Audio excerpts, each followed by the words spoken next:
Fala galera, aqui quem fala é o Bruno. Então eu vou começar com o Minecraft aqui. Um vídeo de Minecraft. Como, galera, fazer um canhão. Como explodir um canhão, galera. Você vê, galera, é muito simples explodir um canhão.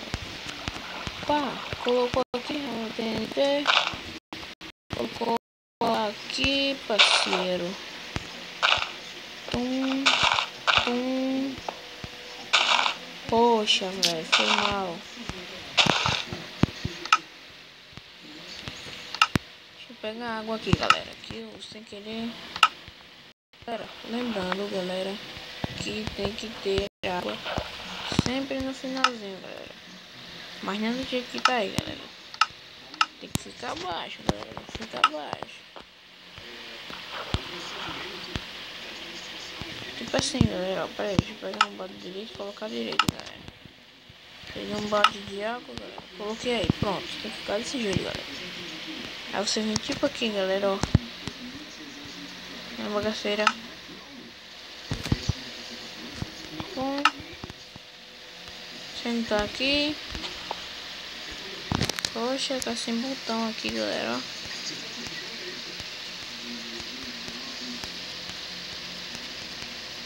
Amanhã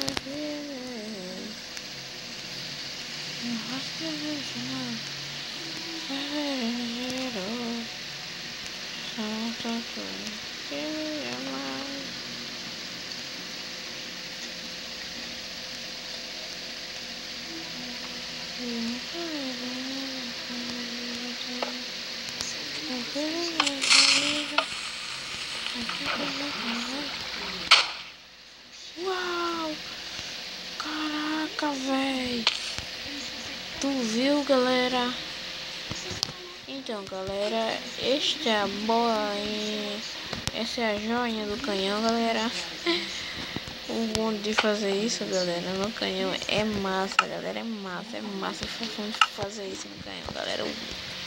Eu adoro, galera, eu me amarro, galera, massa. Pum, pum, pum.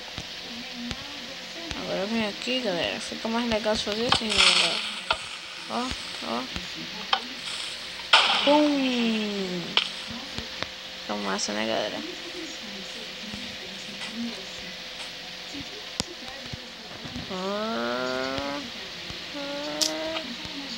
Que cocô, boy. Pom.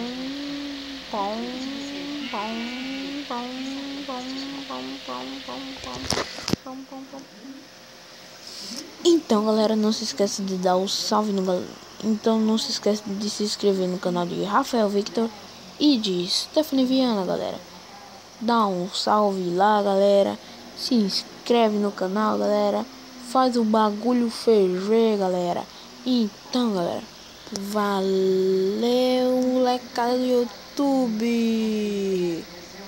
Vai.